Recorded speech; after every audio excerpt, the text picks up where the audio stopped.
ऐसे का हो न करा काही, ऐसे का हो न करा काही, पुढे नाही नाश जा विश्वंभरा शरणागत भूत जात वंदुनी. प्रस्तुत कीर्तन रूपी सेवेकरिता म्हणजेच निरूपणा करता निवडलेला अभंग महान भगवत भक्त संत सम्राट विश्ववंदे महाराष्ट्र भूषण देहूचे सुप्रसिद्ध साधू वैराग्याची मूर्तिमंत पुतळे वारेकरी संप्रदायाच्या कलशस्थानी असणारे परमार्थातील सर्वोच्च मानबिंदू पंचम पुरुषार्थ पंचम वेद निर्माते या जगताचा संसार सुखाचा व्हावा यासाठी आपल्या स्वतःच्या संसाराची पूर्ण आहुती देणारे जगवंद्य जगमान्य हिंदवी स्वराज्याचे संस्थापक छत्रपती शिवरायांचे श्री गुरु किंबहुना राजांनाही उपदेश करणारे राजे, आमच्या हातामध्ये माळ असणं हा आमचा परमार्थ आहे. आमच्या हातात माळ असणं हा आमचा परमार्थ आहे, पण तुमच्या हातामध्ये ढाल आणि समशेर असणं हा तुमचा पराक्रम आणि परमार्थ आहे. असा उपदेश करणारे वैराग्यराग रसिक संत शिरोमणी संत श्रेष्ठ जगद्गुरु तुकोबारे यांचा चार चरणाचा उत्कृष्ट बहुतेकांच्या परिचयाचा पाठातला अभंग सेवेकरिता निवडलेला असून अभंगातील प्रतिपाद्य विषय असा आहे की प्रस्तुत अभंगाद्वारे श्री संत तुकोबाराया सगळं जगत ज्याला घाबरतं जगताने त्या गोष्टीला घाबरू नये त्याचा उपाय अभंगात सांगितला. माझ्याकडे लक्ष देतो, बाकी तुम्ही टेन्शन घेऊ नका. ते तात्या सगळे टेन्शन गेलाय, तू माझ्याकडे लक्ष दे. सगळं जगत ज्याला घाबरतं, कशाला घाबरतं, जगाने घाबरू नये याचा उपाय अभंगात सांगितला. एखाद्याला समजून सांगण्याची पद्धत किती चांगली असली पाहिजे त्या पद्धतीचा वापर प्रस्तुत अभंगाद्वारे केलाय. तुम्ही सांगताल दोन्ही अर्थ सांगितले पण डोक्याच्या वरून चालले. परमात्मा प्राप्तीची मार्ग अनेक आहेत. भक्ती मार्ग आहे, ज्ञान मार्ग आहे, कर्म मार्ग आहे. पैकी ज्यावेळी कर्म मार्गी जगद्गुरु तुकोबाऱ्याकडे गेलं, तुकोबारा कर्म करतो पण कर्म लयाला जाते की काय अशी भीती वाटते. तुकोबाऱ्याने त्याच्यासाठी पहिल्या चरणाची निर्मिती केली. ऐसे का हो न करा काही, ज्यावेळी भक्ती मार्गी जगद्गुरु तुकोबाऱ्यांकडे गेला, भक्ती करतोय पण भक्तीचं फर पादरात पडत नाही, त्यांच्यासाठी दुसरं चरणी विश्वंभरा शरणागत भूत जात बंधुनी. तिसरा ज्ञान मार्गी गेला, तुकोबारा अभ्यास करतो पण पूर्णत्वाला गेल्यासारखं वाटत नाही. ज्ञान मार्गासाठी तिसऱ्या चरणाची निर्मिती श्रुतीचे काने गाफळ सार मूळ जाणुनी. कर्म मार्गी, भक्ती मार्गी, ज्ञान मार्गी. तुम्ही सांगताल की आमच्याकडे भक्तीचा कोणता मार्ग शिल्लक राहिला नाही, आम्ही कोणत्या मार्गाने परमात्म्याकडे जावं. ज्यांच्याकडे भक्तीची कुठलीच वाट नाही, परमात्म्यापर्यंत जाण्याची कोणतीच वाट नाही, त्याच्यासाठी चौथी वाट मोकळी करून दिली. तुका म्हणे पुढे नाही, पुढे काही वाट नाही यावरी.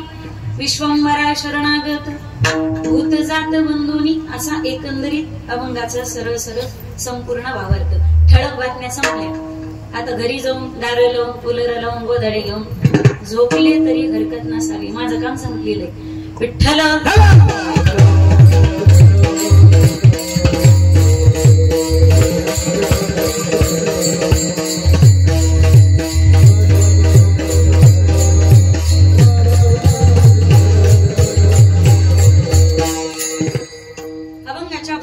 वळण्यापूर्वी अल्पासा परिहर द्यायचा तो असा. परमपुरुष परमात्मा परमाराध्य रुक्मिणी प्राणसंजीवन जगदाधर पांडुरंग परमात्म्याच्या कृपेने सकल संत महंतांच्या कृपाशीर्वादाने समस्त ग्रामस्थ मंडळी पानेवाडी यांच्या अथक परिश्रमाने तरुण मंडळीच्या पुढाकाराने ज्येष्ठ श्रेष्ठ मंडळीच्या मार्गदर्शनाने त्याचप्रमाणे हरिभक्तीपर्यंत आल महर्षी नरहरी तात्या निश्चळ आवलगावकर यांच्या कुशल मार्गदर्शनाने आणि तात्यांच्या उपस्थितीमध्ये संपन्न होत असलेला अखंड हरिनाम सप्ताह श्री संत सावता महाराजांच्या पवित्र आणि पावन दरबारात माझ्या वाट्याला लाभलेली आजची 6व्या दिवसाची कीर्तनरूपी सेवा, या 5व्या दिवसाची कीर्तनरूपी सेवा, या सप्ताहाचे आयोजक संयोजक नियोजक या परिसरातले नावाजलेले व्यक्तिमत्व, त्याचप्रमाणे राजकीय सामाजिक आणि आर्थिक या तीनही क्षेत्रामध्ये ज्यांचा खूप चांगला हातखंड आहे आणि दबदबा सुद्धा आहे असे या पानेवाडी गावचे भूमिपुत्र आदरणीय श्री आत्मारामजी सत्यभानजी तिडके उर्फ अण्णा असतील पण अण्णा बसली पुढे त्यांची माझ्या आल्यापासून भेटगाठ झालीच नाही. मुकाटदम समोर असला की उस्तोडायला बरं असतं. पण पहा तुम्ही, खरा माणूस तोच असतो करता धरता, जो पुढं पुढं करत नाही. तुम्हाला माहिती, दात नंतर येतात आणि आधी पडतात. दात कोणी जन्माला येताना दात घेऊन जन्माला आलं का? दात नंतर येतात आणि मरत असताना माणसाला दात नसतात. दात नंतर येतात आणि आधी पडतात. जीभ जीवासोबतच येते आणि जीवासोबतच जाते. याचं कारण माहितीये तुम्हाला? दात नंतर येतात आणि आधी का पडतात? विनाकारण मध्ये मध्ये करतात म्हणून लवकर पडतात. बोलताना दाताचं काही योगदान आहे का? बोलताना दाताचं काहीच योगदान नसतं. आणि असतं तर मला असं वाटतं की दात पडलेल्या माणसाला बोलता आलंच नसतं. बोलताना दाताचं काहीच योगदान नसतं, तरी मध्ये मध्ये करतेत, मध्ये मध्ये करतेत, मध्ये मध्ये करते म्हणून लवकर पडते. पण जीभ अशी असते जी जीवासोबतच येते आणि जीवासोबतच जाते. म्हणजे मध्ये मध्ये करणं तिला जमत नाही. आणि खरं आयोजन, नियोजन आणि संयोजन तेच असावं, जिथं मानाची आणि नावाची अपेक्षा नसावी. काही म्हणजे कोणी म्हणत असेल की अण्णांनी नाव करण्यासाठी एवढा मोठा सप्ताह करतात. नावच करायचं असतं. मला असं वाटतं की रुपालीताई पाटलाच्या जागी दुसरी पाटली आणली असती तर 5 खेडे जमा झाली असती. लोक झाडावर बसली असती, माडपावर बसायची तयारी झाली असती लोकांची. कीर्तनाचं दुर्दैव इथं म्हणावं लागतं, पुढे या, पुढे सरका. महाराष्ट्रामध्ये कीर्तना लोकांची गर्दी वाढावी म्हणून काही काही ठिकाणी कीर्तनाचा वेळ सुद्धा बदलला. 9 ते 11 नाही, 7 ते 9 कीर्तन होऊ लागले. कीर्तन कलियुगातलं समाज उद्धाराचं सगळ्यात मोठं साधन आहे. Kirtan is not entertainment but kirtan is enter maintenance. ते मनोरंजनाचं नाही तर ते मनोमंथनाचं, आत्मउद्धाराचं, जगातलं कलियुगातलं प्रभावी साधन आहे. त्याला तितकंच पवित्र असू द्या. विठ्ठला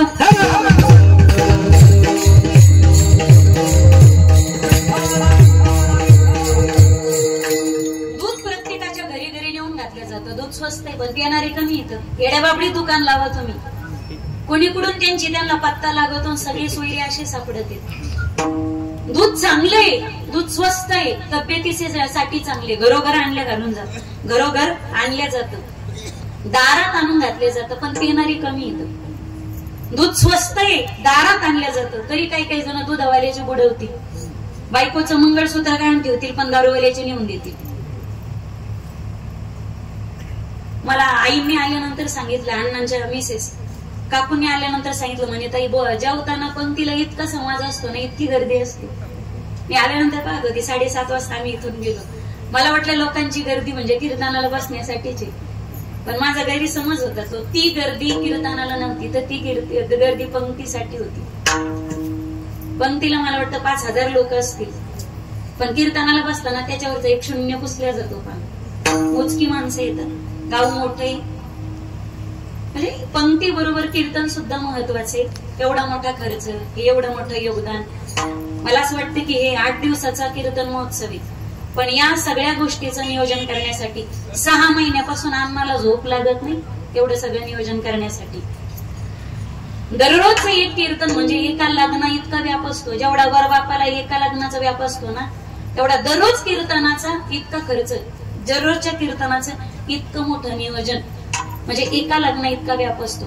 वरबाप एक लग्न करून मोकळं होतो, पण आयोजक, संयोजक आणि नियोजकाला या सप्ताहामध्ये 8 लग्न पार पाडावे लागतात.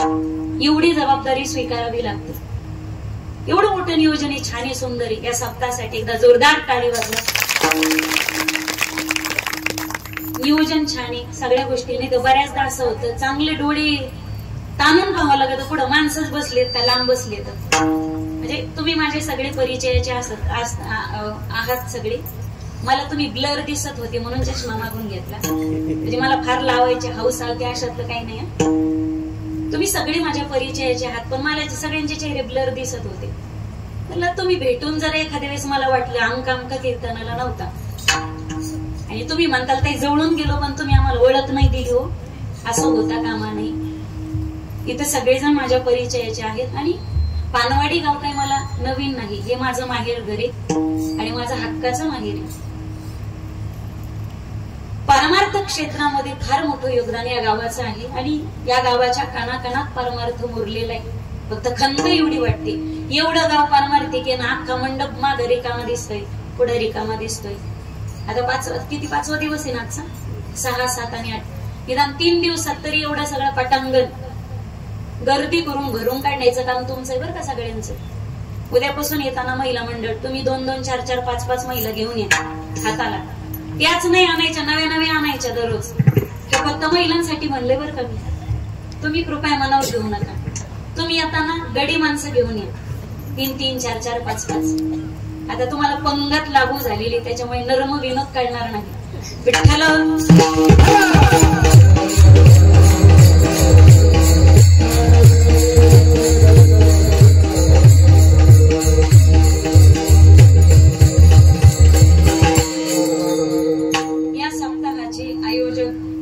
चिरंजीव परमार्थ स्नेही श्री अमोल भैया तिडके, मुख्याध्यापक महात्मा फुले माध्यमिक आणि उच्च माध्यमिक विद्यालय पाणेवाडी. त्याचप्रमाणे संयोजक हरिभक्ती पारायण क्षेत्रीय ब्रह्मनिष्ठ भानुदास महाराज आटकड आणि सखारामजी महाराज भागवत. या पंचक्रोशीतील सर्व भावी भक्त मंडळी असतील, मातृवर्ग, पितृवर्ग, आबालवृद्ध, ज्यांच्या गोड पंचपदीने कीर्तनाचा गोड प्रारंभ झाला. सुरुवातीची अत्यंत अवीट गोड चाल ज्यांनी गायली, असं आपल्या जालना जिल्ह्याचं वैभव आणि मराठवाड्याचं वैभव, संपूर्ण महाराष्ट्राचं वैभव, महाराष्ट्र भूषण आणि सर्वांपेक्षा वयाने ज्येष्ठ श्रेष्ठ आमच्या सगळ्यात सिनियर ज्ञानवृद्ध, वयोवृद्ध आणि तपवृद्ध, महाराष्ट्रातील ख्यातनाम रामकथा प्रवक्ते तथा उत्तम कीर्तनकार आणि ज्यांच्या कंठाला सरस्वती मातेचं वरदानच आहे, अशा आमच्या सगळ्यांमध्ये ज्येष्ठ आणि श्रेष्ठ असलेले हरिभक्ती पारायण आदरणीय, एकदा दादांसाठी जोरदार टाळी वाजवा. आदरणीय हरिभक्ती पारायण लकडे दादा, सर्व महाराष्ट्र ज्यांना प्रेमाने दादा म्हणतो. त्याचप्रमाणे आमच्या प्रत्येक कथेमध्ये ज्यांचं सुंदर गायन असतं, गायनाची अनमोल साथ ज्यांची आहे, असे माझ्या ज्येष्ठ बंधूंच्या ठिकाणी असणारे आपल्या परिसराचं वैभव, आपल्या जालना जिल्ह्याचं वैभव, आपल्या मराठवाड्याचं वैभव, हरिभक्ती पारायण आदरणीय भजन सम्राट अभयजी महाराज राठोड. वाजवान एकदा जोरदार. तुम्ही मला निम्मे तंद्रीत दिसायले बर का. सुशुक्ती निद्रेची बहीणच असते पायी. सर्वच परिसरातील गायनाचार्य असतील, आळंदीकर, पंढरपूरकर, सर्वच महाराज मंडळी, हरिभक्ती पारायण आदरणीय गाणं बळीरामजी महाराज. महाराज मला तुमचा चेहरा आठवतो पण मी नाव विसरते बरोबर. हरिभक्ती पारायण बंडोपंत महाराज, हरिभक्ती पारायण काळे महाराज, चोपदार बाबा, वारकरी शिक्षण श्रीनाथ वारकरी शिक्षण संस्थेतील संस्थापक अध्यक्ष बाळू महाराज शेळके. या बालगोपाळांसाठी एकदा जोरदार काढा. इकडची भालदार आणि चोपदार असतील. मी अनेक वर्षांपासून महाराजांना पाहते बरं का. चोपदाराचा रुबाब किती असावा आणि खरंच तरणा भाग्यवंत नटे घरी कीर्तनात, हे परमार्थातले तरणे आहेत बरं का. आणि बाकीच्यांनी तोंडात हाणू घ्या आता. हे इतकं नाचता आलं तरच परमार्थात टिकता येतं आणि इकडंच नाचलं तर उद्धारी जीवनात.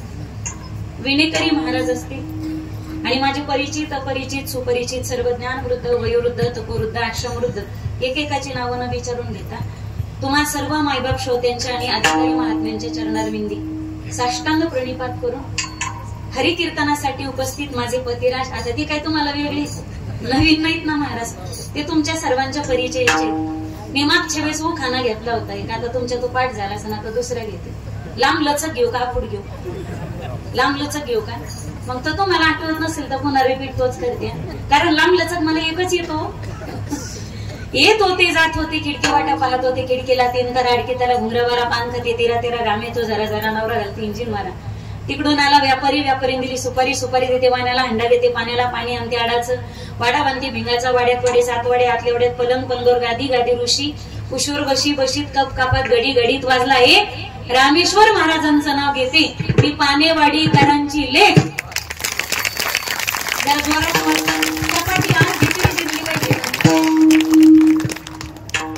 मला ती तुकाराम महाराज आज आले नाही का. सर्व श्रोते सज्जन वैभव असतील. त्याचप्रमाणे लकडे दादांचे चिरंजीव छोटे लकडे दादा, ते पण उत्तम मृदंग वाजवतात ना, खूप गोड मृदंग वाजवतात. पण आता गुरुजी समोर बसलेले असतात, वाजवणार का? गुरुजीच नाही. एकदा त्यांच्यासाठी पण जोरदार टाळ्या. तात्यांची चिरंजीव हेच का तात्या? तुम्हाला जावई आणि सून शोभायची नाही बरं का. छोटे मी हे युवराज ना, युवराज महाराज. आणखी कोणी असेल तर मला सांगत चाल बरं प्लीज, सिग्नल देत राहा. नाहीतर म्हणायचे तुम्ही आमचं नाव घेतलं नाही, यांचं काही खरं दिसत नाही. सर्व श्रोते सज्जन माय बाप असतील, चित्रकार पत्रकार बांधव मंडळी, कला क्रीडा क्षेत्रातील सर्व मान्यवर, आजी माझे सरपंच, आजी माझे उपसरपंच, आजी माझे ग्रामपंचायतीचे सदस्य, आजी माझे दूध डेअरीचे चेअरमन, कारखान्याचे चेअरमन, खरेदी विक्री संघाचे डायरेक्टर, पंचायत समितीचे सभापती सदस्य अध्यक्ष, जिल्हा परिषदेचे सदस्य अध्यक्ष, आजी माझे आमदार खासदार जहागीरदार गुत्तेदार दुकानदार गुंठा मंत्री, वनेही जीवाचा न गोड मत्सर, सर्व आचार्य प्राचार्य प्राध्यापक अध्यापक सर्वच मंडळी असतील. माझा आवाज तुमच्यापर्यंत पोहोचवणारी सुंदर मंडप डेकोरेशन आणि साऊंड सिस्टीम आमच्या साऊंडवाल्या दादासाठी एकदा जोरदार टाळी वाजवा. काय ना, मोकळ्या रफाडात आणि काळ्या वावरात आवाज काढणं ही गोष्ट फार कठीण असते. हॉलमध्ये एक आवाज काढणं कठीण आहे आणि मोकळ्या रफाडात मोकळ्या ग्राउंड वरती आवाज काढणं ही गोष्ट अत्यंत कठीण असते. म्हणजे ती ऑपरेटिंग करणाऱ्याची परीक्षा असते. पण छान आवाज देतोय तुम्ही. काय पंचपदी झाली सुरुवातीची, काय सुंदर चाल झाली, पण त्यांनी किती गायलं पण आवाजाचा प्रतिसाद जर भेटला नाही तर श्रोत्याच्या कानापर्यंत ती गोष्ट गोड जात नाही. म्हणून सर्वांचे मनपूर्वक धन्यवाद. सर्वांच्या चरणावर विनंती, साष्टांग प्रणिपात करून मस्तक हे पायावरी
नाहीतर मुंबई पुण्याला बाप लेकाची जोडी फक्त टेबलवरच पाहिलं भेटत तुम्हाला. तुम्ही जागे आहात का? आहेत ना तुम्ही? पाणीवाडीत आहेत का तुम्ही? पुढच्या वर्षी काय करायचं अण्णा? 7 ते 9 कीर्तन करायचं, 9 ते 12 पंक्ती उठवायच्या. म्हणजे फ्रेश कीर्तन ऐकणार, हे जेवण घरी जाणार. विठ्ठल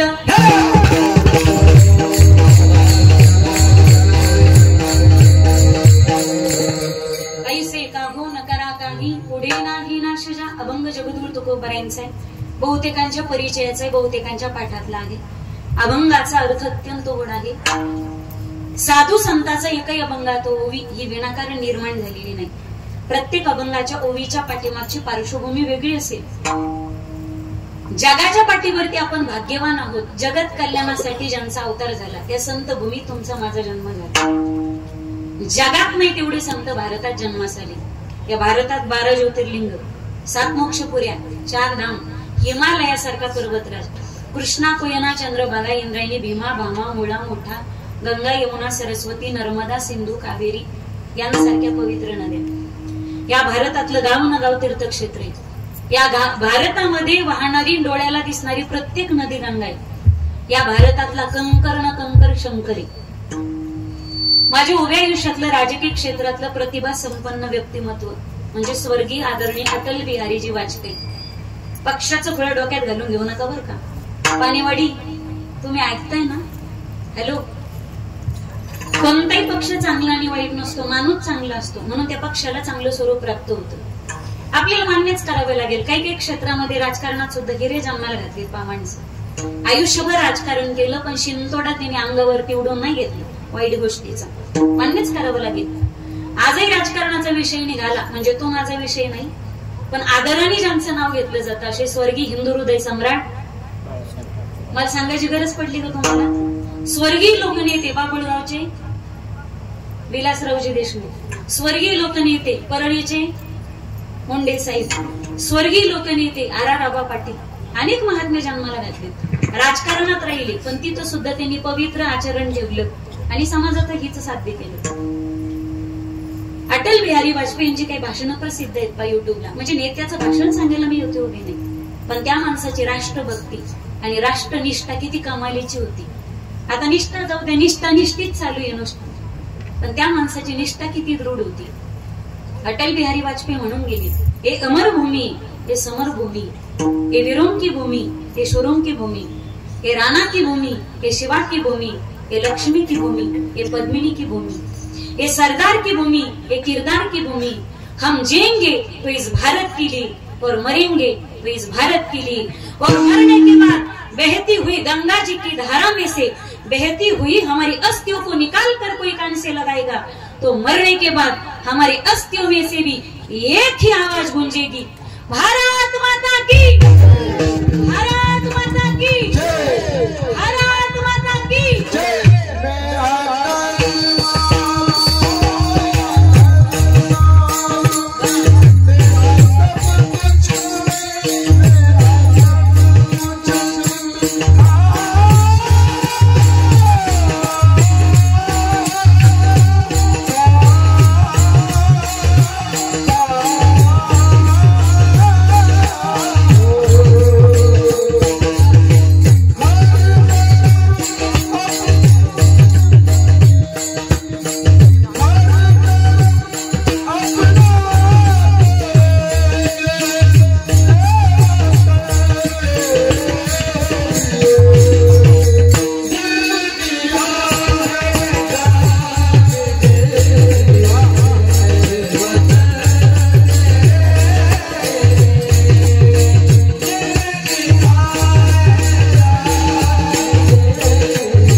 चपात्या झिरल्या पाहिजेत का नाही? विठ्ठल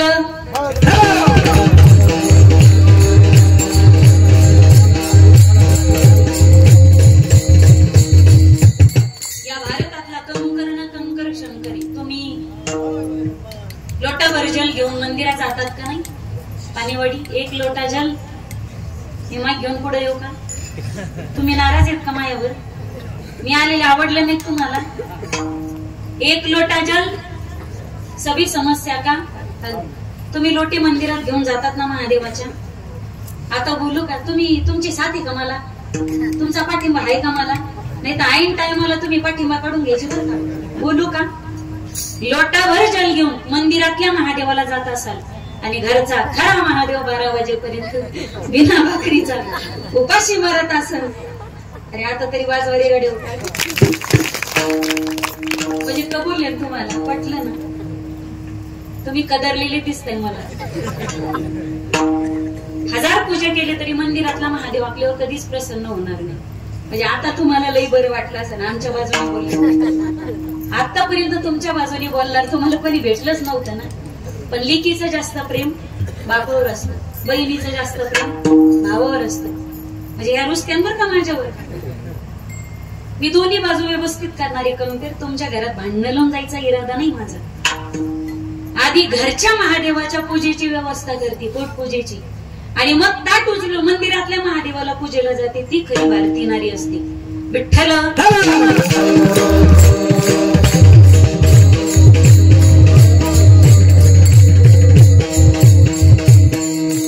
मंदिरातच जाऊन पूजा केली म्हणजे खरा पुजारी असतो. आणि खूप माळा घातल्या, गण लावल्या म्हणजेच सात्विक आणि आध्यात्मिक असतो असं काही नाही बरं. म्हणजे माळा घालूच नाही असा माझा माणूस नाही. या विश्वामध्ये देव न मानणारी पण माणसात देव पाहणार, माणसात देव पाहणारी काही देव माणसं आम्ही आमच्या उड्या डोळ्यांनी पाहिजे. देव मानत नाहीत हा त्यांच्यातला दुर्गुण आहे, पण ते माणसात देव पाहतात हा जगातला त्यांच्यात खूप चांगला सद्गुण आहे. माळाच घातली आणि मंदिरातच गेलं आणि पूजाच केली म्हणजेच माणूस धार्मिक असतो असं काही नाही आणि चांगलाच असतो असं काही नाही. रावण महादेवाचा भक्त होता, रावण महादेवाचा, पण तरी बी काशी केलीच ना त्याने. म्हणजे दिसण्यावरती जावं, मंदिरातच जाऊन पूजा केली म्हणूनच पूजा सिद्ध होते असं अजिबात नसतं. काही कारणास्तव तुम्ही मंदिरात जाऊ शकत नाहीत पूजेला, पण तुम्हाला मनातून इच्छा झाली शिवपूजा करण्याची. काही कारणास्तव तुम्ही मंदिरापर्यंत जाऊ शकत नाही, पण तुम्हाला शिवपूजा करण्याची इच्छा झाली. त्या क्षणाला तुमच्या हातातला तांब्या तुम्ही ज्या दगडावरती महादेव म्हणून रिकामा करत असाल त्या क्षणाला त्या दगडात तुमच्यासाठी शिवत्व प्रगट झाल्याशिवाय राहणार.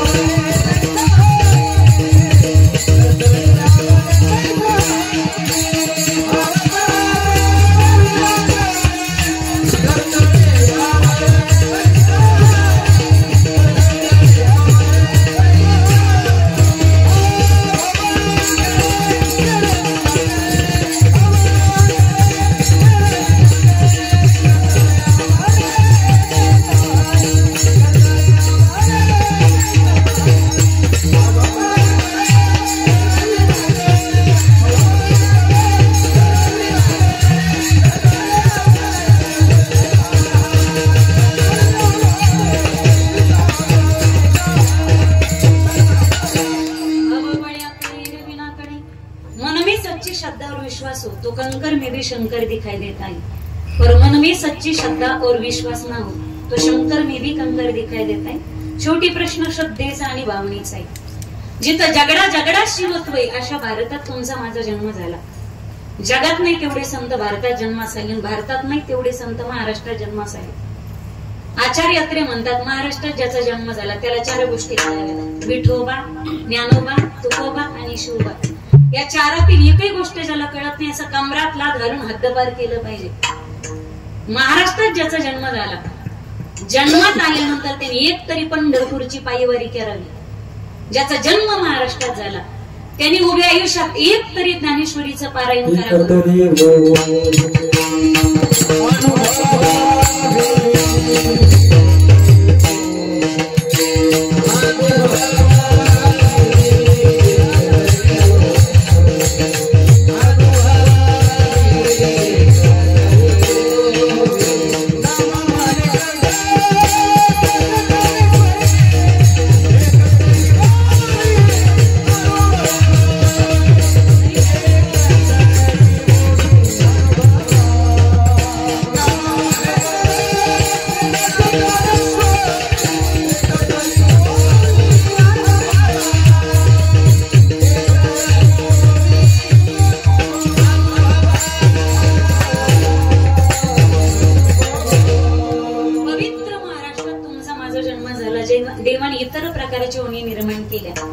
त्याच्यात त्याने तुम्हाला मला माणसाच्या जन्माला घातलं आणि माणूस म्हणून ज्याचा जन्म झाला, शास्त्राने मनुष्य म्हणून आपल्याला काहीतरी मर्यादा घातल्या.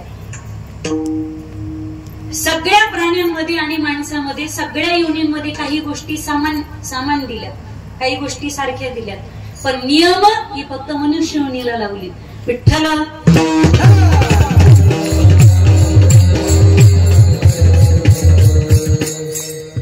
जनावरात आणि माणसात काही गोष्टीचे बदल आहेत. जनावर पण जन्माला परमात्म्याने घातले, जीवजंतू जन्माला घातले, माणसालाही जन्माला घातलं, पण काही गोष्टीची साम्यता जनावरात आणि आपल्या जरी असली तरी सुद्धा काही गोष्टीची मर्यादा फक्त शास्त्राने माणसाला घातली. जन्माला आल्याच्या नंतर आहार निद्रा भयमैथून सर्व योनीसी समजुक्त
बैल टाळ्या वाजवताना पाहिले तुम्ही? बैल टाळ्या वाजवी, गाढव टाळे वाजवी. मी बैलाबद्दलच बोलती बर का. हसता फक्त माणसालाच येतं. एखादी म्हैस हसत होती कशी होती.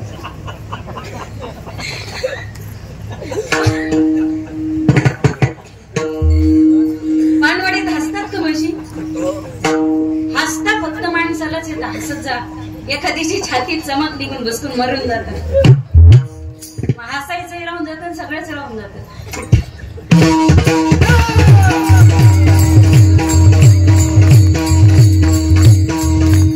भजन फक्त माणसालाच येतं. एखादा पुत्र भजन करीत होता असं पाहिजे.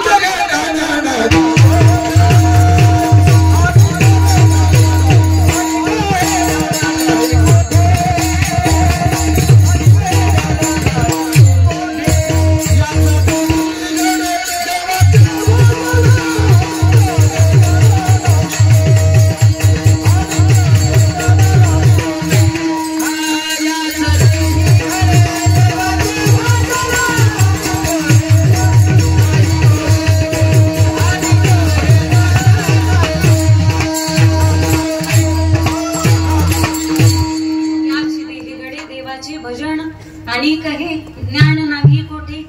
भजन करण्याचं जे ज्ञान आहे ते माणसालाच हसता माणसालाच येतं. टाळी फक्त माणसालाच वाजवता येते. हसणं हे फक्त आपल्यालाच दिलं. हा जन्म पुन्हा नाही बरं का, हसून घ्यायचं.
आयुष्य हा खूप चांगला चित्रपट आहे. याच्या दुःखाचा क्षण आला म्हणून याला पुढेही पळवता येत नाही. याच्या सुखाचा क्षण आला म्हणून याला पॉजही करता येत नाही. आयुष्य हा चित्रपट आहे, पण तो पुढे ढकलायचा आणि मागे आणायचा आपल्या हातात नाही. तो आहे त्या पद्धतीत जगावा लागतो. जियो तो ऐसा जियो कि तुम्हारी जीने से हजारों जी, वरना जीना भी क्या उसी का नाम है. अरे दूसरों के जख्मों पर तो कभी भी पेट भरते. जगावं असं हजारो लोकांना आपल्याकडे पाहून जगायची प्रेरणा आणि प्रेरणेपेक्षा हजारो पट प्रेरणा आहे बरं का. एक तोला मुलाचं वाक्य बोलू, ऐकते तुम्ही सगळे. झोपले का काय, प्रार्थना करणाऱ्या दोन हातांपेक्षा मदत करणारे दोन हात नेहमी श्रेष्ठ असतात. विठ्ठल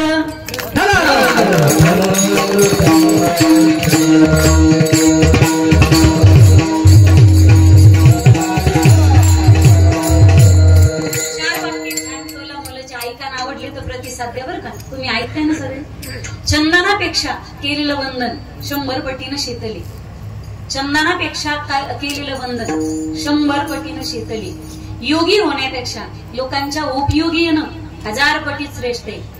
केस वाढून देवानंद होण्यापेक्षा ज्ञान वाढून विवेकानंद होणं 10,000 पटीत श्रेष्ठ आहे. आणि माणसाचा प्रभाव चांगला असण्यापेक्षा त्याचा स्वभाव चांगला असणं लाखो पटीत श्रेष्ठ आहे. नम्र झाला भूत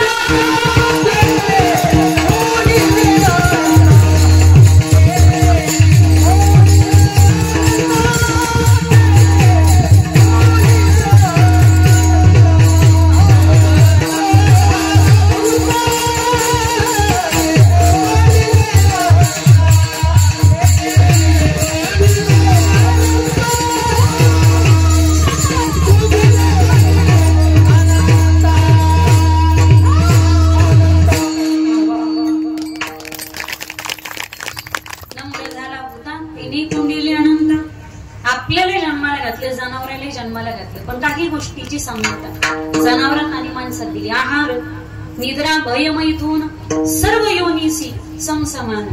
आहार म्हणजे भूक आपल्यालाही लागते, भूक जनावरालाही लागते. आपल्यापेक्षा जनावराला काय खायचं, कसं खायचं, कधी खायचं चांगलं कळतं बरं का. ते बऱ्याच माणसाला कळत नाही. भूक लागल्यावर जेवणं हे जनावराला कळतं आणि आपण फक्त पोत भरण्याचं काम करतो. बऱ्याचदा पहा तुम्ही, काही पंक्ती पठाण असे असतात, लाभ रे बरकत रे, लाभ रे बरकत रे, शेजारीची कडी धवधववाडी. जेवताना शास्त्र असं एका आयुर्वेदिक मेडिकलवर एक वाक्य लिहिलेलं होतं तात्या, मला ते इतकं आवडलं. कधी कधी तुमचं वाक्य जीवन परिवर्तन करण्यासाठी एक वाक्य पुरेसं असतं. एका मेडिकलवर एक वाक्य लिहिलं होतं, जेवणच औषधासारखं घ्या, नाही तर आयुष्यभर औषध जेवणासारखी खावी लागते. आयुर्वेद असं वाजवा माकड्या, वाजवा माकड्या. आयुर्वेद असं सांगते, जेवत असताना शरीराचे 4 भाग करावे, म्हणजे पैतेने, कोराडीने, सुरीने, चाकूने, इळीने नाही. मनातल्या मनात धरायचे, 4 कप्पे करायचे, 2 भाग अन्नाने भरा, 3रा भाग पाण्याने भरायचा आणि 4था हिस्सा श्वासोच्छवासासाठी मोकळा ठेवायचा. पण काही काही पंक्तीला बसतात, म्हणजे आपल्याकडे करदुडा तुटुस्तवर जेवण, मराठवाडीची भाषा. कधी कधी कपाळाला हात लावायचा, कधी कधी पोटाला हात लावायचा. जवळ पोट कपाळासारखं निवार लागत नाही तर वरती मागं पुढं पाहतच नाही. म्हणजे मागच्याला उरू न उरू, याला वाढ त्याला वाढ, मला बी वाढ. ते 2 भाग पाणी अन्नाने भरायचे, ते अन्नाने भरतात. 3रा भाग पाण्याने भरायचा, तो बी अन्नाने भरतात. 4था हिस्सा श्वासोच्छवासासाठी मोकळा ठेवायचा, तो पाण्याने भरतात. आणि ज्यावेळी श्वासोच्छवासाच्या भागावरती अतिक्रमण होतं त्यावेळी आतून लिटर पाठवणं चालू होतं. गोडाऊन फुल झालेले, माल पाठवणे बंद करा. गोडाऊन फुल झालेले, माल पाठवणे बंद करा. आणि तुम्ही माल पाठवणे जर बंद केलं नाही तर आत दाबू दाबू तुडू तुडू बळजबरीनं भरलेला माल बाहेर येण्याची दाट शक्यता आहे. कळावी आपला ढेकर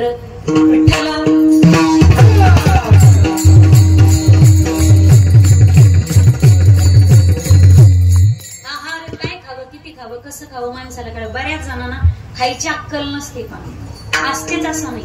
एकदा काय झालं, वारीत आम्ही चहा घेत होतो. तुमच्या इथले दिंडीत असतात पा, वारीमध्ये आम्ही चहा घेतो. काहीला असा बेकार नाद असतो पा, बारी लागली तिथं घुस, काही वाटीताना दिसलं तिथं घुस. बरेच जण पहा तुम्ही, पुण्यापर्यंत सासवड पर्यंत डोके सेंटर असतात, ते नुसतं गथुडे बांधून न्यायलाच येतात. बरेच जण येतात पा, बरेच मोठ्या मोठ्या थैल्या बांधून आणतात. बिस्किट दिसले घी, चहा दिसला घुस, दूध दिसलं घुस, काय खिचडी दिसली घुस. बऱ्याच जणांना मी 2 महिला पाहिल्या अशा, त्या फक्त थोडं बांधून सावडून न्यायला चाललेल्या होत्या. एके ठिकाणी आम्ही चहा घेत बसलो. 2 महिला जिथं बारी दिसली तिथं घुसायच्या, बारी दिसली तिथं घुसायच्या. एका बारीत घुसल्या आणि पुढे गेल्यावर त्यांना कळालं दाढी कटिंगचं दुकान लागलेलं होतं. वाईट असते काही. चहा घेत होतो आम्ही आणि त्या चहा पिता पिता एक माणूस चोकोबार वाटीत होता वारीमध्ये दिंडीत. त्या माणसानं चहा पिता पिता असं गर्दीत घुसून 2 म्हाताऱ्या तुडून चोकोबार हिसकून आणला. बरं आता त्याला वाटलं चहा घेईपर्यंत चोकोबार वितळेल ना, तिने चहात चोकोबार बुडून खाल्ला. काय क्वालिटीचा आणि लायकीचा माणूस असेल. म्हणजे खायचं बऱ्याच जणांना कळतं असं अजिबात नसतं. विठ्ठल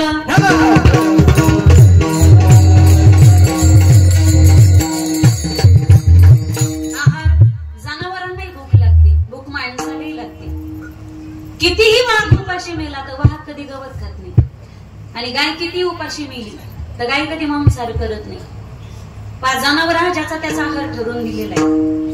या जगातला सगळ्यात बुद्धिमान प्राणी तो म्हणजे हत्ती, आणि हत्ती शाकाहारी.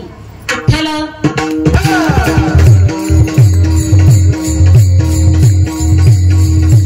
या जगातली सगळ्यात ताकद जर मोजायचं मोजमाप असेल तर ते हॉर्स पॉवर मध्ये मोजले जातं. घोडा हा सगळ्यात वेगवान ताकदवान. वेग जर मोजायचं ठरलं, आणि घोडा हा शाकाहारी प्राणी, मांसाहार केल्यानंतरच माणूस खूप चांगला जगतो. हा जो समज आहे ना, हा लोकांचा गोड गैरसमज आहे. उलट शाकाहारी माणूस हा खूप ठणठणीत जगतो आणि चांगला जगतो. आहार ज्याचा त्याचा आहार ठरवून दिलेला आहे. जनावराला ज्याचा त्याचा आहार ठरवून दिलेला आहे ना, जनावर त्या पलीकडे निसर्गाच्या पुढे जाऊन आहार कधीच करत नाही. माणूसच असा बेताल प्राणी आहे जो कधी खाऊ लागला, काही खाऊ लागला, कसंही खाऊ लागला. म्हणून जून महिन्यातला पाऊस दिवाळीत पडायला लागला.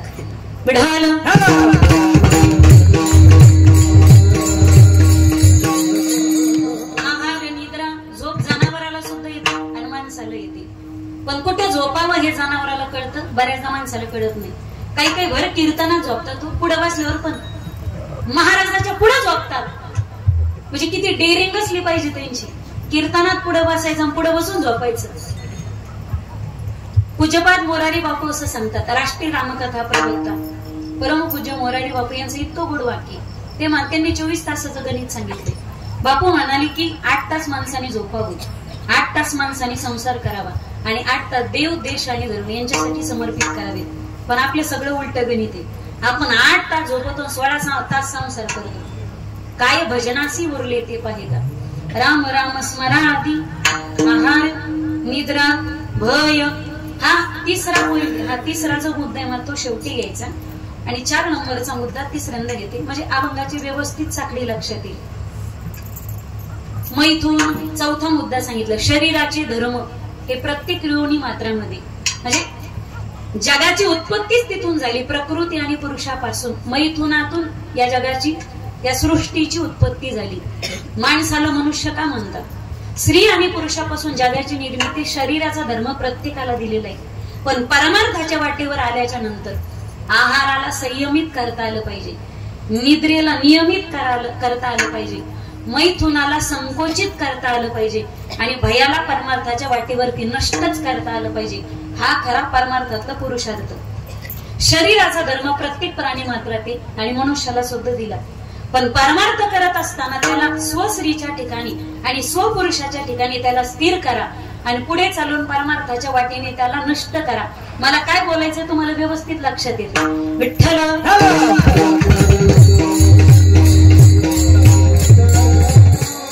माझा अधिकार नाही बोलायचं, सगळ्यांची क्षमा मागून सांगते. मला लेख समजून तुमच्या पदरात घ्या. मी काय बोलते याची मी पूर्ण जबाबदारी घेते, पण तुम्ही काय ऐकताय याची जबाबदारी मी स्वीकारत नाही. स्त्रीला परपुरुषाचं आकर्षण वाटू लागलं, पुरुषाला परस्त्रीचं आकर्षण वाटू लागलं आणि तिथून व्याभिचाराचा प्रारंभ झाला. घटस्फोटापर्यंत संसाराचं पूर्ण वाटोळं झालं. हल्ली मुलींनी पळून जाऊन लग्न करू नये ही गोष्टी, हे वाक्य मी बोलणं सोडून दिलं आता. कारण हल्ली मुलीने जायच्या अगोदर मुलीच्या आयाच पळून जाऊ लागल्या. एक 10-15 दिवसापूर्वी, खरं तर हे विषय कीर्तनाचे नाहीत पण बोलावं लागतं, हे दुर्दैव आहे. एक 15-20 दिवसापूर्वी मी एक बातमी वाचली फेसबुकला, ती खरी खोटी मला माहिती नाही, पण एका बाईने स्वतःच्या लग्नाच्या सख्ख्या नवऱ्याचे 15 तुकडे केले. नवरा घरी यायला 10 मिनिटं उशीर जर झाला तर बाई 10 जणांच्या तिच्या नवऱ्याच्या मित्राच्या घरी जाऊन येते. आमची इकडे तुमच्याकडे आले होते का, आमचे हे तुमच्या घरी आले होते का. गावातल्या सगळीकडे ती विचारपूस करते. पाहुण्या रवळ्याला फोन होतात. पोलीस स्टेशनला सुद्धा आता फिर्याद नोंदवायचं बाकी राहतं. नवऱ्याला 10 मिनिटं घरी यायला उशीर झाला तर बाई फक्त जीवच द्यायचं ठेवती. अशा भारतामध्ये, अशा संस्कृती प्रधान महाराष्ट्रामध्ये नवऱ्याचे 15 तुकडे करणाऱ्या भंगार अवलादी या ब्रह्मदेवाच्या गैरहजेरी जन्माला आलेल्या अवलादी असतात. अशा बायका जन्माला येणं, अशा महिला जन्माला येणं म्हणजे भारतातल्या खानदानी नारी शक्तीला कलंक आहे. विठ्ठला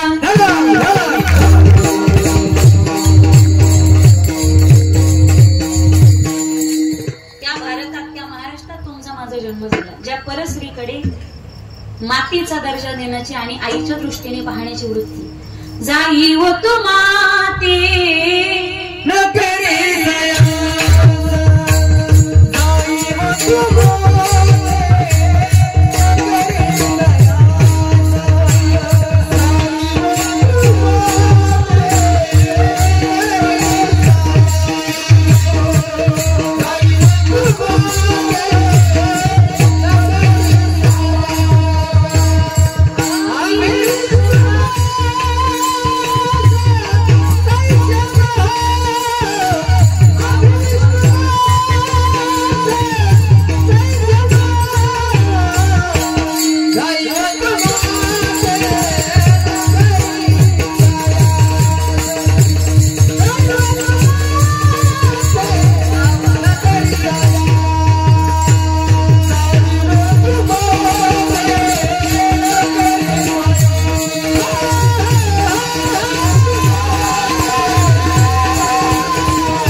आणि चौथा मुद्दा आहे ते म्हणजे भय.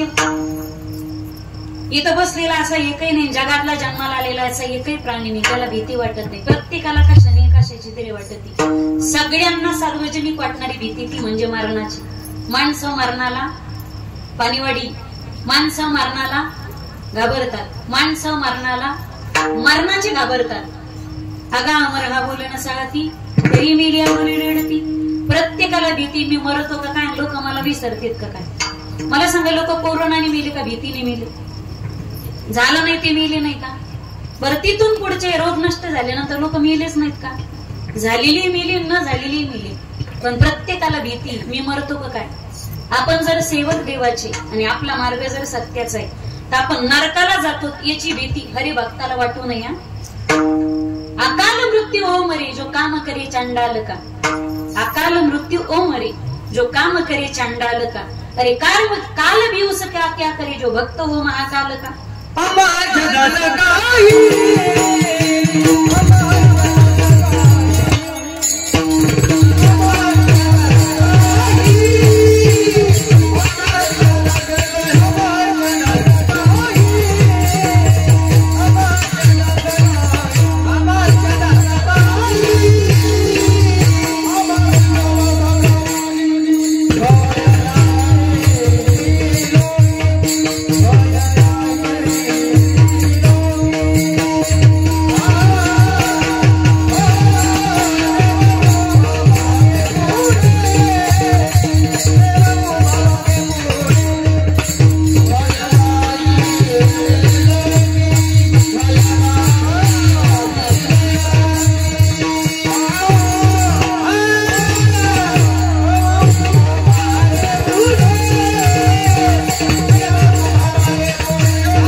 प्रत्येकाची इच्छा असते आपण वेल्यानंतर आपल्या दहाव्याला अख्ख्या गावाने भाषण करून रडावं.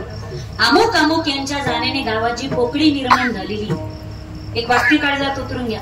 पोकळ्या त्यांच्या जाण्याने निर्माण होतात ज्यांच्या कामगिऱ्या भरीव असतात. पेट की सेवा करने वाला आदमी देव देश और धर्म की सेवा कभी भी कर नहीं सकता. पोकळ्या त्यांच्याच जाण्याने निर्माण होतात. उत्तम चिवरे कीर्ती मागे तुका म्हणे का मरणीची सरे. उत्तम चिवरे कीर्ती मागे. घरामध्ये दोघी जणी सारख्या भांडत राहतात का कोण. मी माईक घेऊन पुढे येऊ का. मी हाणू घेऊन बरं का तुमच्या पुढे आला. घरामध्ये दोघी जणी सारख्या भांडतात पा. तुम्ही तरी खरं बोला रे. तुम्ही तरी खरं बोला. घरात दोघी जणी सारख्या भांडत राहतात कोण. ती आणि ती, सासू आणि सोन. दोघी सारख्या भांडत राहतात. तुम्हाला माहिती का भांडतात. कारण प्रेम करणाऱ्या दोघी आणि प्रेमाचा विषय एकच ते पोरग. आता भांडायच्या नाही तर काय करते. त्या सासूबाईला असं वाटतं लग्न झालं आणि दुसऱ्या दिवशीपासून सगळं बायकोला मागू लागला. त्या आईचा इगो हर्ट होतो. तिच्या आईपणाला ठेच लागते आणि तिला असं वाटतं 25 वर्ष सांभाळला पण एका दिवसात या लोकांच्या पोरीनं जिंकला. तिच्या आईपणाला जरा वेदना होतात. आणि लग्न झालं 1 महिना झाला 2 महिने झाले पण तरी पण नवरा सगळं आईकडे जर मागत असेल ना, हे दे आई, ते दे आई, ते दे आई, ते दे आई. त्या बायकोचा इगो हर्ट होतो. ती म्हणती हे दे आई, ते दे. मला का आणायची घाई. जर आई आई आई आई आईच होतं याच. लग्नच करायचं नसतं ना. 2 महिने झाले लग्नाला पण नवरा सगळं आईच कडे मागतोय. तिला असं वाटतं की आपलं लग्न करून अजिबात फायदा नाही, हे आपल्याला बायको मानत नाही. म्हणजे 2 महिने झाले एवढी सेवा करते पण नवऱ्याच्या अंतःकरणात बायको म्हणून मला, पत्नी म्हणून मला स्थान निर्माण करता आलं नाही. तिच्या पत्नीपणाला जरा वेदना होतात. आणि बायकोला सगळं मागत असेल तर आईच्या आईपणाला वेदना होतात. मग दोघीचे भांडणं लागतात. पण दुसऱ्यांना क्रॉस करण्यापेक्षा आपण क्रिएट होणं गरजेचं आहे. बऱ्याचदा असं वाटतं दुसऱ्याचेच गुणदोष पाहण्यात आपलं अख्खं आयुष्य वाया घालवतो आपण. त्याच्यात आपण काय करायचं नाही हे बाजूलाच राहून जातो. घरात भांडणाला सुरुवात होते. घराघरात सासू सोनाचे भांडणं काय. मी जबाबदारीने बोलते वाक्य. विनोद व्हावा आणि तुमचं मनोरंजन व्हावं असा माझा अजिबात मानस नाही. प्रपंच तुम्हाला आहे, प्रपंच मला आहे. सोना तुमच्या घरात आहेत, मी कोणाची तरी सोनी. सासवा तुम्हाला आहे, मला सुद्धा सासू आहे. घराघरात भांडणं होतात. दोघांच्या प्रेमाचा विषय एक असतो आणि दोघींचे इगो आडवे येतात. अहंकार आडवे येतो माणसाचा. दोघींनी एकमेकांना समजून घ्यावं. लग्न झालं 2 महिने झाले, तो जर सगळं सासूलाच मागत असेल तर त्या सुनबाईने मनाची समजूत अशी घालली की भले आईला मागतो ना, हरकत नाही, माझं लग्न घरातल्या त्या मुलाशी झालंय जो घरामध्ये सगळ्यांचा लाडका आहे. सुना भांडणार नाही प्रत्येक घराघरात. आणि सासूने मनाची अशी समजूत करून घ्यावी की लग्न झालं दुसऱ्या दिवशीपासून सगळंच बायकोला मागत. हे बैल नाही, हे नंदी बैल नाही. बऱ्याचदा जावई पोरीच्या ऐकण्यातला आवडतो आपल्याला, पण पोरग सुनबाईच्या हातात गेलेला आपल्याला पटत नाही, खपत नाही, रुचत नाही, पाववी वाटत नाही. तो सगळं बायकोला मागत असेल तर त्या बाईने स्वतःची कॉलर धरावी, स्वतःची पाठ थापटावी. काय सुनबाई आणली बहादरणीनं, अख्ख्या गावात कोणाची सून निघली नाही अशी निघली.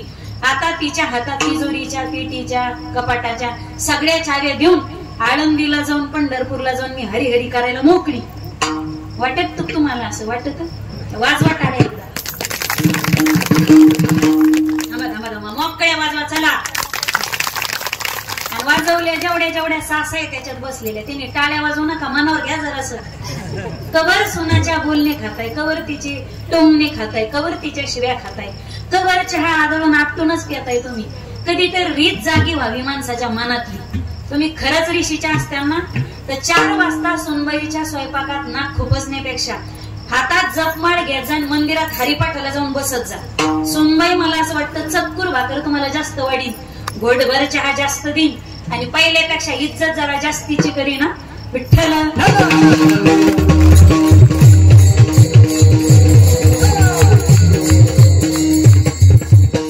काय ना, प्रत्येक सिरियल पाहत असताना दॅट्स अ सिरियल किलर. आणि ते मालिका तुम्ही लेकरांच्या समोर लावीत जाऊ नका. एकही मालिकामध्ये क्वालिटीची भाषा नाही होता. त्या प्रत्येक चित्रपटामध्ये, प्रत्येक मालिकेमध्ये गावंढळ भाषा वापरलेली. पहा तुम्ही जेवढे शॉर्ट व्हिडिओ आहेत नाही, जेवढे सध्याचे रील्स आहेत, प्रत्येकामध्ये एवढी खालच्या दर्जाची भाषा सध्या वापरलेली. आणि सगळे लहान मुलं ते रील्स पाहतात, त्या मालिका पाहतात. त्यामुळे तुम्ही एकंदरीत अभ्यास करा. खेड्यापाड्यातले जेवढे पोर आहेत ना लहान लहान, तेवढ्या सगळ्या लेकरांच्या भाषा बिघडलेल्या आहेत. आईबाप बोलतात म्हणून नाही, मोबाईलवर पाहतात म्हणून. विठ्ठल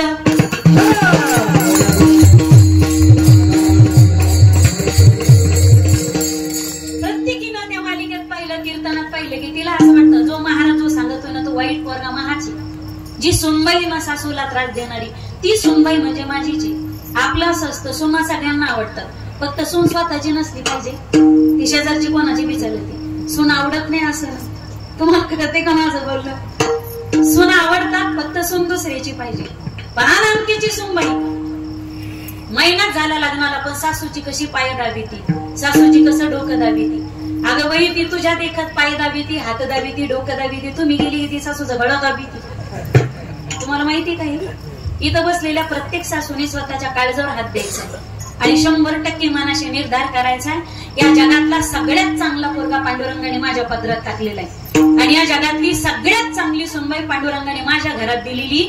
मी जगातली सगळ्यात सुखी सासूई आणि मी त्या जगातली सगळ्यात सुखी पत्नी. विठ्ठल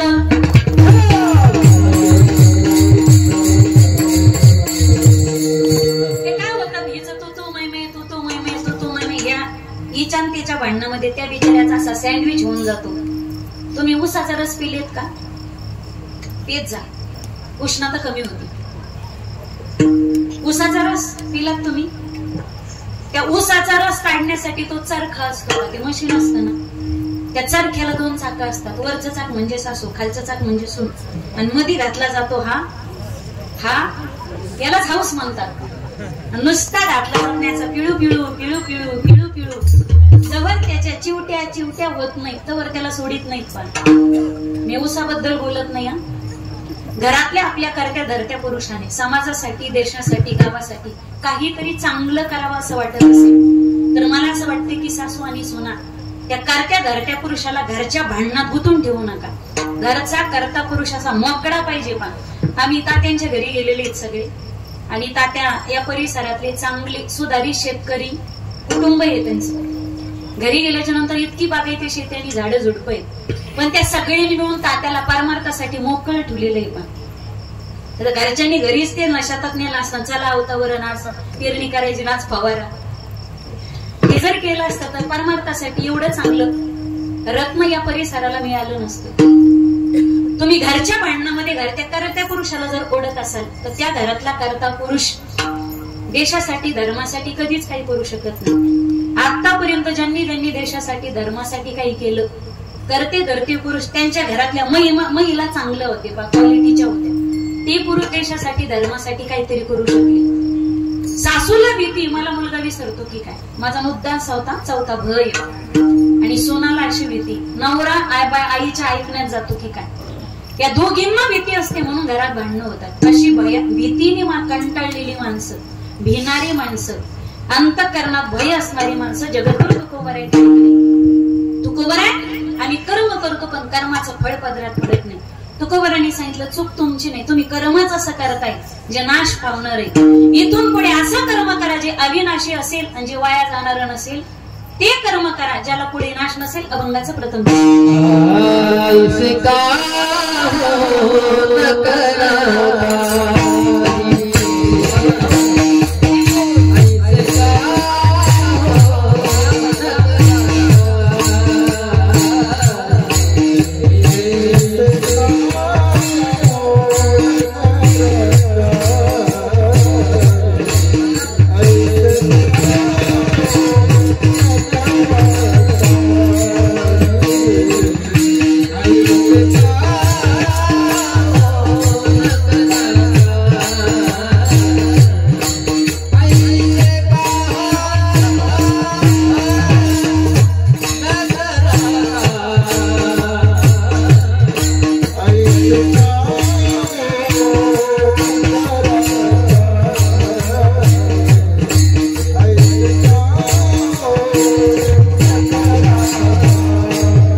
सांगा ना. पाणीवाडी मी हाना घेणार का तुमच्या पुढे. गाव सामायिक आहे का मला काहीतरी सांगा गाड्या तुम्ही. अण्णानीच बांधलेलं आहे ना, अण्णानीच बांधलेलं. पाहिलं तर अण्णाच्या घराकडे घराचं बांधकाम नवीन नाही, जुन्या काळातलंच घर आहे अण्णांचं. नावच करायचं ठरवलं असतं तर स्वतःचं घर बांधलं असतं. स्वतःचं घर बांधणारे अनेक आहेत, मंदिर बांधणारे अण्णांसारखे थोडे गृहस्थ असतात. मला असं वाटतं की घर कोणी बांधतं एका चढे पृथ्वीवर कोणी बांधले. लोक आता चंद्रावर चालले राहायला, म्हणजे माणूस चंद्रावर गेला तर हे वाक्य जुनं झालं बरं का, आणि ऐकून ऐकून वर बी झालं. आता तिथं हवा आणि पाणी जर निर्माण केलं तर लोक चंद्रावर पण घर बांधणार आहेत. आता घर नाहीत असं नाही, आणि एका चढ एक येतं, आपण कुठंच काही नाही तर एका चढ एक घर येतं. लोकांची खूप छान छान घर आहेत, पण घर किती बांधा, घर बांधणाऱ्याचं नाव निघत नाही कधी. मंदिर छोटस जरी असेल तरी मंदिर बांधणाऱ्याचं काम नाव पिढ्यानं पिढ्या लोक घेत असतात. आणि ज्या पुढे इथून पुढे कधीतरी सावता महाराजांच्या मंदिराचा इथला इतिहास निघत. पाणीवडीचं सावता महाराजांचं मंदिर, मला असं वाटतं की 100 वर्षाच्या नंतर स्लॅब खचतो, आपली घरं तुटतात, आपली घरं पडतात. 100 वर्षाच्या नंतर 150 वर्षाच्या नंतर इथं पुन्हा अण्णांनी बांधलेल्या सावता महाराजांच्या मंदिराचा जीर्णोद्धार होईल. नंतर 100-150 वर्षांनी पाणीवडी दगडाचं मंदिर बांधेल अथवा पुन्हा सिमेंटचं मंदिर बांधेल. तो नंतरचा भाग झाला. ती नंतर परमात्मेच्या कृपेने तुम्हाला जशी बुद्धी देईल तुम्ही तशी बांधताल. पण अगोदर कोणी मंदिर बांधलं होतं म्हणून पिढ्यानं पिढ्या केडक्या अण्णांचं नाव ही पाणीवडी गृहस्थ पंचक्रोशी घेत राहतात. वाजवान जोरदार. ते प्रचार करायला आले नाही बरं का मी. घर बांधणारे अनेक असतात, मंदिर बांधणारे थोडे असतात. घर बांधणाऱ्याचं नाव कीर्तनकार घेत नाहीत, मंदिर बांधणाऱ्याचं घेतात. विठ्ठल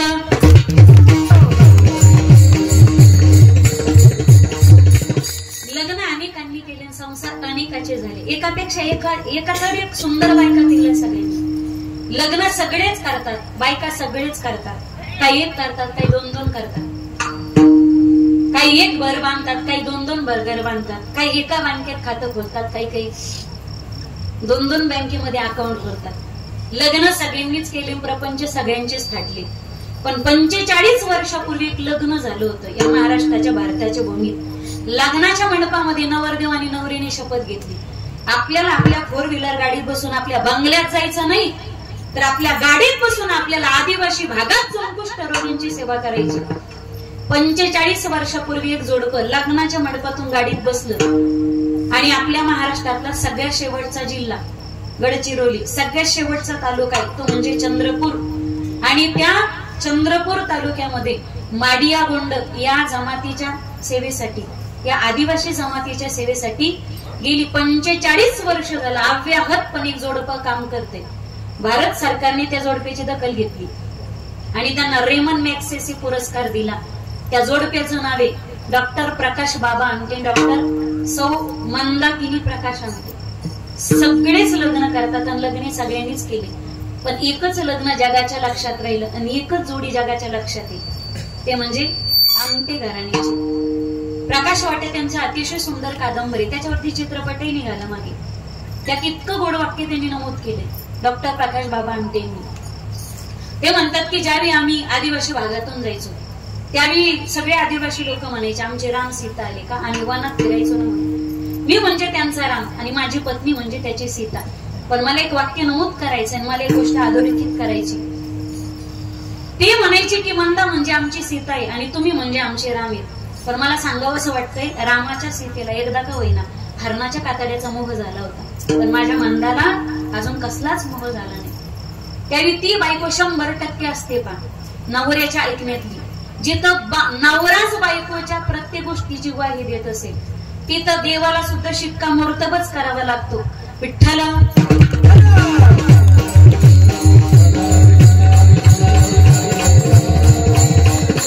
विवाह सगळ्यांनीच केले, लग्न सगळ्यांनीच केले, लग्न सगळ्यांनी थाटले, संसार सगळ्यांनीच थाटले. आजही कुणी आम्हाला विचारत असेल स कशाचा, स समयीचाच. कोणाला विचारलं तर स समयीचाच सांगेल. पण समयीतली ज्योत जिच्यामुळे प्रज्वलित झाली अशा ज्योतिबांच्या ज्योती, क्रांती ज्योती सावित्रीबाई फुले आणि महात्मा ज्योतिराव फुले अशी जोडी कोटीत एखादी जन्माला येऊ शकते. लग्न केले नाहीत का, बायका केल्या नाहीत का लोकांनी पूर्वी? 7च्या आत घरात चूल आणि मूल, पदर पडू द्यायचं नाही, बाहेर जायचं नाही, परपुरुषाशी बोलायचं नाही. त्याही काळामध्ये सगळ्या जुन्या रूढी परंपराचा धिक्कार केला. स्वतःच्या बायकोला स्वतः रात्र रात्र प्रशिक्षण दिलं. आधी स्वतःची बायको सुशिक्षित केली आणि पहिल्यांदा या भारतामध्ये महिलांची शाळा काढण्याचं पहिलं धाडस जर कोणी केलं असेल तर ते महात्मा ज्योतिराव फुले, क्रांतीज्योती सावित्रीबाई फुले. वाजवा टाळ्या, वाजवा. इथं बसलेल्या प्रत्येक महिलावरती, भारतातल्या प्रत्येक महिलावरती जसे जनाई मिराई मुक्ताईचे उपकार आहेत ना, तशा प्रत्येक महिलावरती क्रांतीज्योती सावित्रीबाई फुल्यांचे अनंत उपकार. हजार जन्म आम्ही सावित्रीबाई फुल्यांच्या चरणारविंदी पाहिले तर त्यांच्या उपकारातून आम्ही कधीच उतराई होऊ शकत नाही. एक प्रसंग असायच्या रेधातला. एकदा काय झालं, सावित्रीबाई फुलेंना ताप आला आणि तापाना फणाणल्या त्या दिवशी शाळेला सुट्टी दिली. आणि आश्चर्य पहा तुम्ही, आता सुद्धा ज्या बुरख्यात असतात तर सावित्रीबाई फुलेंची पहिली सहशिक्षिका म्हणून मैत्रीण जर कोण होती ती मुस्लिम घराण्यातली महिला होती. केवढी क्रांती आहे त्या महामानवाची. त्यांनी सांगितलं, अण्णा सावित्रीला ताप आलाय. सावित्रीबाई तापाने फणाणल्या. मग काय करू आता? गोळी आणू एखादी का औषध आणू? म्हणजे गोळी औषधाने तिचा ताप राहणार नाही, एखादी साडी आणून द्या, सावित्रीचा ताप राहील. त्यावेळी ज्योतिराव फुल्यांना हसू आलं. लोकांच्या बायकांसाठी रुसणारी, झोपून घेणारी, माहेराला जाणारी साडीसाठी अशी बायको नाही आहे ज्योतिबाची. माझी बायको साडीसाठी रुसणार नाही आणि तिची मैत्रीण साडी मागती.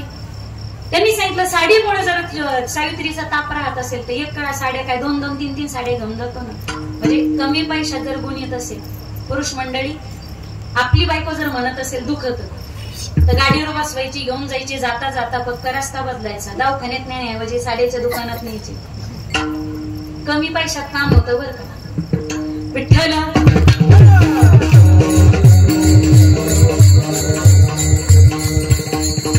ज्योतिराव फुले म्हणे साडीत जर काम मागत असेल तर 2 साड्या घेऊन देतो. पण विचारलं त्यांना, कुतूहल वाटलं. म्हणजे साड्यासाठी रुसणारी आपली बायको नाही, मग साडी तू का मागते? एकदा मैत्रिणीने सांगितलं, ज्यावेळी सावित्रीबाई फुले शिकवणीसाठी जातात ना त्यावेळी लोक अंगावरती बकेटीत पाणी ओततात, अंगावरती चिखलाचे गोळे फेकतात, शेणाचे गोळे फेकतात आणि ओलं अंग घेऊन सावित्रीबाई फुलेंना शाळेत जावं लागतं. आणि साडी लुगडं ओलं असताना त्यांना शिकवणी द्यावी लागते. ओली साडी घालून घालून सावित्रीला ताप भरलाय. तुम्ही जर तिला दुसरी साडी घेऊन दिली तर एक साडी अंगावर राहील, दुसरी साडी पिशवीत घेऊन जाता येईल. आणि शाळेमध्ये गेल्याच्या नंतर अंगावरची ओली साडी काढायची, दुसरी कोरडी साडी घालून जर सावित्रीबाई फुलेंनी शिकवणी दिली ना तर इथून पुढे सावित्रीबाई फुलेंना कधीच ताप येणार नाही. आज नवऱ्याने 2 झापडा आणल्या तर बायको त्याला कोर्टात खेचीती, पण नवऱ्याच्या खांद्याला खांदा देऊन, नवऱ्याच्या प्रत्येक पावलावरती पाऊल ठेवून स्वतःचा संसार नाही, जिने अख्ख्या भारताचा संसार सुखी करण्याचं स्वप्न नवऱ्याच्या सोबत पाहिलं, जगाच्या पाठीवरती अशी एकच आदर्श पत्नी होऊन गेली, क्रांतीज्योती सावित्रीबाई फुले. विठ्ठल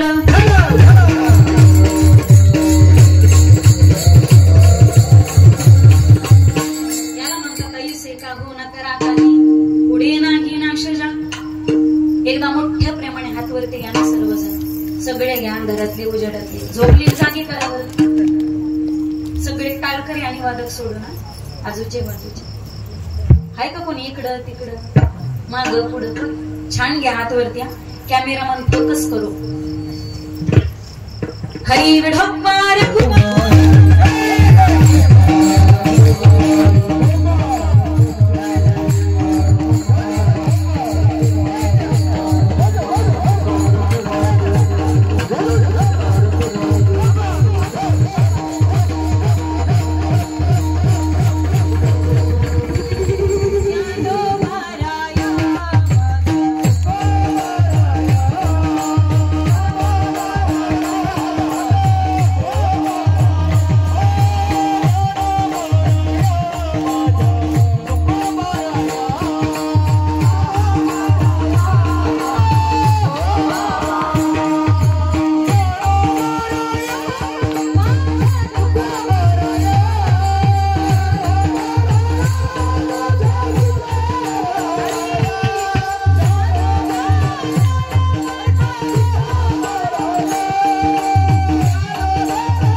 घर बांधणारे अनेक पाहिले असतील तुम्ही, वावर घेणारे, दुसऱ्याची बांध कोरणारे, विहिरी बांधणारे अनेक पाहिले असतील, स्वतःची विहीर दलितांसाठी मोकळी करून देणारे महात्मा ज्योतिराव फुले. वावर अनेकांनी घेतली, घर अनेकांनी बांधली, पण स्वतःची सगळी संपत्ती लोकाला दान करून आपल्याकडे कोटीची स्टेट असते का? आजपर्यंत सगळं क्वालिटीचं आहे, पण स्मशान मात्र सर्वांसाठी एकच आहे. जगद्गुरु तुकोबरायांना शेवटच्या क्षणाला बसण्यासाठी पोतं नव्हतं, पण वैकुंठ गमन सोहळ्याच्या क्षणाला जगाचा माल गरुडावर बसवण्यात गेलं होतं. ही जगद्गुरु तुकोबरायांच्या उद्या आयुष्यातली परमार्थाची श्रीमंती. ऐसे का गोना करा का पुढे नाही नाशजा. भक्ती मार्गासाठी दुसरं चरण. माझा वेळ संपून गेला. विश्वंभरा शरणागत भूत जाती बंधोनी. तिसरं चरण येते ज्ञान मार्गासाठी. श्रुतीचे काणी गाफळ सारमूळ जाणुनी. विश्वंभरा शरणागत भूत जात बंधोनी. ज्यांच्यासाठी कोणताच मार्ग नाही भक्तीचा, ज्यांच्याकडे कोणतीच वाट नाही, त्याच्यासाठी चौथी वाट मोकळी करून दिली भैरवी. शेवटचं